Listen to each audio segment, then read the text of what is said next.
নামক পার ওইটা ইব্রাহিম খলিলুল্লাহ যখন দুনিয়ার মানুষদেরকে ডাক দিলেন, আল্লাহর ঘর তৈরি হয়ে গেছে, আসো আসো তোমরা এবার হজ করার জন্য আসো। এই আওয়াজটা আল্লাহ তাআলা আলমে আরোহা রূহের জগতে যত বান্দা যত বান্দি আল্লাহ বানায় রেখেছিলেন, রূহের জগতে যত কীট আল্লাহ বানায় রেখেছিলেন, ওই রূহের জগতের ভেতর সমস্ত রূহের কানে এই আওয়াজটা পৌঁছে দিলেন। ওই রূহের জগৎ থেকে মায়ের পেটের ভেতরে আরহাম, ওই পায়ের পেটের ভেতরে যারা 3 মাসের বাচ্চা, 4 মাসের বাচ্চা, যারা 6 মাসের বাচ্চা মায়ের পেটে অবস্থান করতেছে, তাদের কানের ভেতরে আল্লাহ তাআলা আওয়াজকে পৌঁছে দিলেন। সুবহানাল্লাহ বলেন। আল্লাহ এই আওয়াজটা বৃদ্ধ এবং বৃদ্ধা, যুবক যুবতী, নর নারী, শিশু কিশোরের ভেতরে এবং ছোট্ট ছোট্ট বাচ্চা থেকে শুরু করে, ওখান থেকে শুরু করে রূহের জগৎ থেকে শুরু করে মায়ের পেটের জগৎ থেকে শুরু করে সমস্ত রূহের জগতের ভেতরে ইব্রাহিম খলিলুল্লাহর আওয়াজ যখন ছড়াইয়া দিল, ইব্রাহিম খলিলুল্লাহর আওয়াজ যখন পৌঁছাইয়া দিল, তখন সবাই এবার এক বাক্যে উঠে ফেললো। যারা এক বাক্যে লাব্বাইক বলে চিৎকার আরম্ভ করে দিল।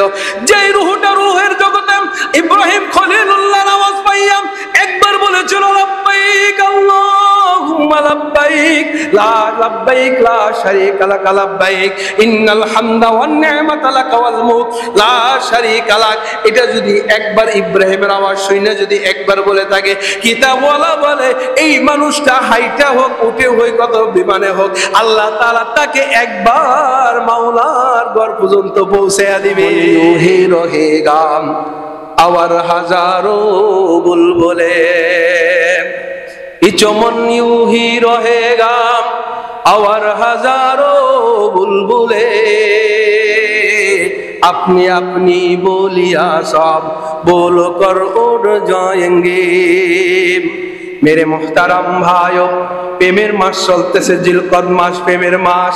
মুমিন বান্দাদের উপর আল্লাহ তাআলা যাদের উপরে টাকা দিয়েছেন, যাদের উপরে যে পরিমাণ টাকা থাকলে হজ ফরজ হয়, আল্লাহর সাথে আল্লাহর ঘরের মেহমানদারি হয়, আল্লাহর ঘরের মেহমানদারি হওয়ার সৌভাগ্য অর্জন করে, এই পরিমাণ টাকা যার কাছে এমন টাকা আছে, 2 বাচ্চাদেরকে 1-2 মাসের টাকার খানা পিনার এই বরণ পোষণের সবকিছু দেওয়া যাইতে পারে।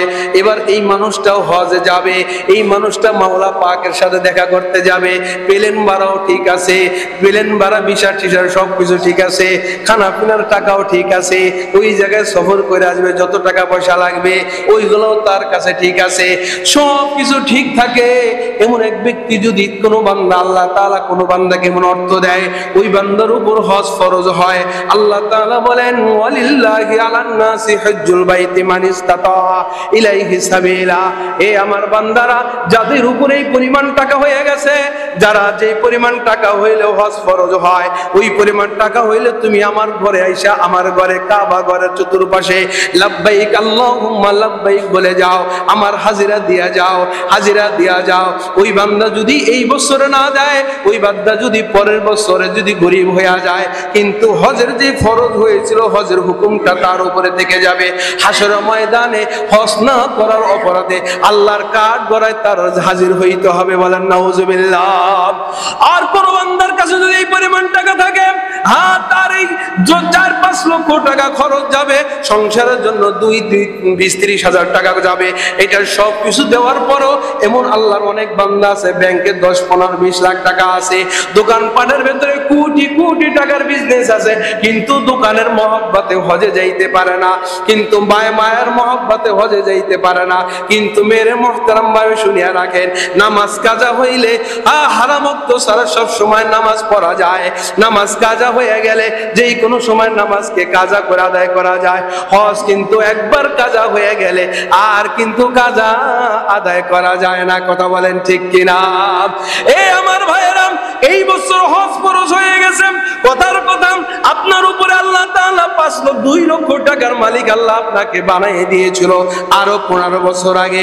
ওই সময় হজ আপনার উপর ফরজ ছিল 30-50 হাজার টাকা হইলে মাওলার ঘর পর্যন্ত ভ্রমণ করে আপনি বাড়িতে চলে আসতে পারতেন, কিন্তু ওই সময় 50 হাজার টাকা দিয়া আপনি হজে যান নাই।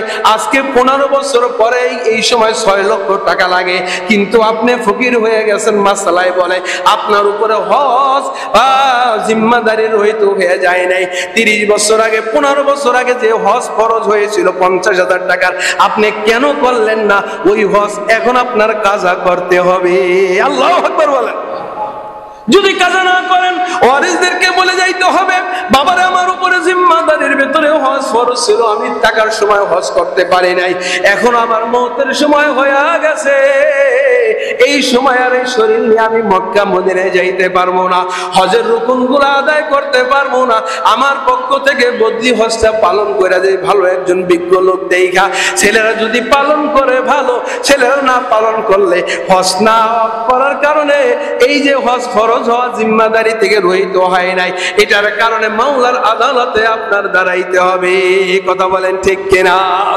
আমার নবীজি বলেন মানলাম মান হাজ্জা লিল্লাহ ফালাম ইয়ারফুস ওয়ালাম ইয়াফসুক রাজাকা ইয়াউমিন ওয়ালাদাতহু উম্মুহু, কোন বান্দার উপর যদি হজ ফরজ হয় আর ও যদি হজ করতে যায়, যদি কোনো অশ্লীল গুনাহের কাজ না করে, বিবির সাথে যদি সময় না দেয়, তাহলে এই মানুষটা রাজাকা ইয়াউমিন ওয়ালাদাতহু উম্মুহু, এই মানুষটা প্লেন থেকে বিমান থেকে নাইমা বাড়িতে গাড়ি দিয়ে আসবে, আয়েশা তার বাড়ির ভিতরে প্রবেশ করবে, সে যেন বাড়িতে প্রবেশ করলো এমন হালাতে, কয় কেমন হালাতে?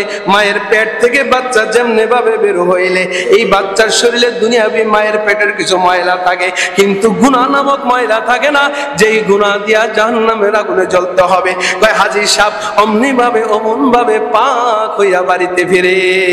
সুবহানাল্লাহ। এই জন্য আমার ভাইয়েরা, হজ যাদের উপর ফরজ হয়ে গেছে হজে যাইতে হবে।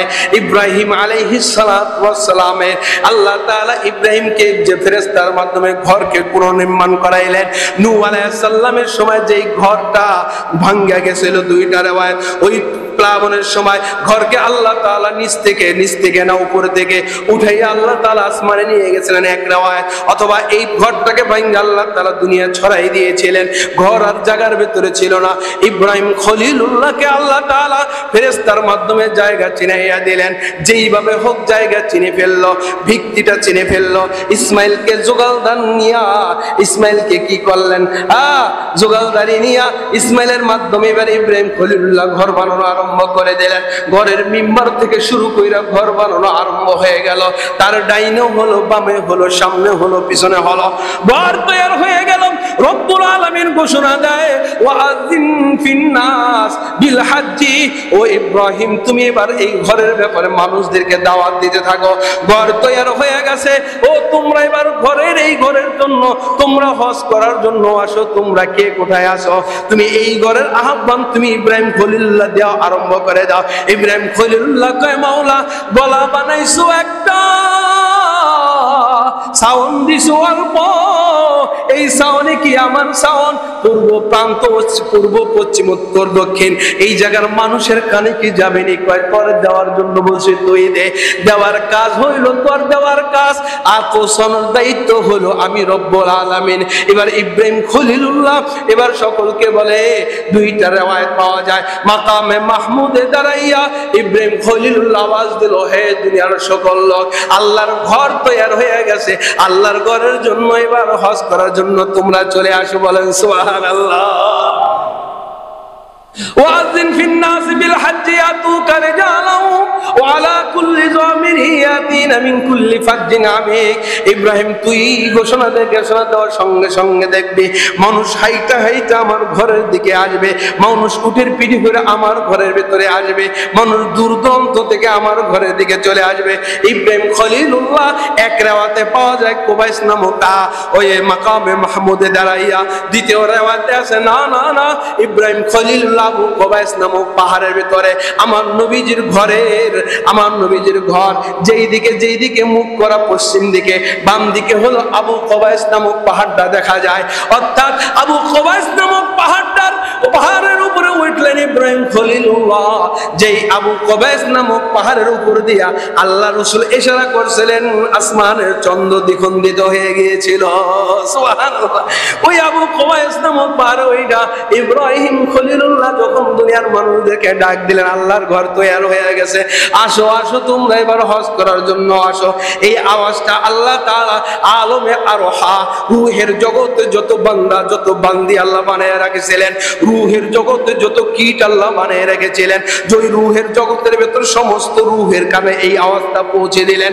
ওই রূহের জগৎ থেকে মায়ের পেটের ভেতরে আরহাম, ওই পায়ের পেটের ভেতরে যারা 3 মাসের বাচ্চা, 4 মাসের বাচ্চা, যারা 6 মাসের বাচ্চা মায়ের পেটে অবস্থান করতেছে, তাদের কানের ভেতরে আল্লাহ তাআলা আওয়াজকে পৌঁছে দিলেন। সুবহানাল্লাহ বলেন। আল্লাহ এই আওয়াজটা বৃদ্ধ এবং বৃদ্ধা, যুবক যুবতী, নর নারী, শিশু কিশোরের ভেতরে এবং ছোট্ট ছোট্ট বাচ্চা থেকে শুরু করে, ওখান থেকে শুরু করে রূহের জগৎ থেকে শুরু করে মায়ের পেটের জগৎ থেকে শুরু করে সমস্ত রূহের জগতের ভেতরে ইব্রাহিম খলিলুল্লাহর আওয়াজ যখন ছড়াইয়া দিল, ইব্রাহিম খলিলুল্লাহর আওয়াজ যখন পৌঁছাইয়া দিল, তখন সবাই এবার এক বাক্যে উঠে ফেললো। যারা এক বাক্যে লাব্বাইক বলে চিৎকার আরম্ভ করে দিল। যেই রূহটা রূহের জগতে ইব্রাহিম খলিলুল্লাহর আওয়াজ পাইয়া একবার বলেছিল, লাব্বাইক আল্লাহুম্মা লাব্বাইক, লা লাব্বাইক লা শারীকা লাক লাব্বাইক, ইন্নাল হামদা ওয়ান নি'মাতা লাক ওয়াল মুলক লা শারীকা লাক। এটা যদি একবার ইব্রাহিমের আওয়াজ শুনে যদি একবার বলে থাকে, কিতাবওয়ালা বলে এই মানুষটা হাইটা হোক, উঠে হোক, কত বিমানে হোক, আল্লাহ তাআলা তাকে একবার মাওলার ঘর পর্যন্ত পৌঁছায়া দিবে।